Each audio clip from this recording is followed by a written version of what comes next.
ஏய் உஷாரா வெட்டி என்ன அப்படி வெட்டி நிக்கிற? பார்வதி வாங்க. பார்வதி குழந்தைக்கு பால் குத்தியா, சாப்பாடு ஊத்துனியா? கொஞ்சம் உஷாரா பார்த்துக்கோ பசங்களை. பாரு என்னென்னவோ ஆகுது, என்ன சொல்லுறதுன்னே எனக்கு ஒன்றும் புரிய மாட்டேங்குது. பிள்ளைங்களை எப்படி வளர்க்கணும்னு தெரில எனக்கு. பாரு புள்ளியே இல்லைனாலையும் அது ஒரு கஷ்டம். புள்ள பெத்துட்டு மேலே பிள்ளைங்கள வளர்க்கறதுக்கு ஒரு கஷ்டம். ஆனால் என்னன்னா ஊரில் எப்படியெல்லாம் ஆகுது, 13 வயசு புள்ள, 8 வயசு புள்ள, 3 வயசு குழந்தை கூட விட மாட்டேன்றாங்க.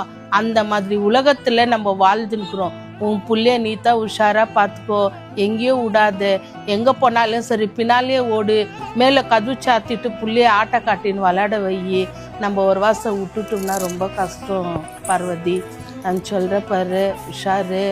பிள்ளைங்களோட நம்மளுக்கு லைஃப் எதுவுமே இல்லை. எப்பயுமே இதே தான் சொல்கிறேன், இப்பயும் அதே தான் சொல்கிறேன். பசங்களை உஷாராக பாரு. உங்கள் அத்தை சொன்னது கரெக்ட்மா. பசங்க தாம்மா நம்ம சொத்து. உஷாராக பார்த்துக்கம்மா. சரி அத்தை, நான் உஷாரா பார்த்துக்கிறேன். போ படுக்க இப்போ.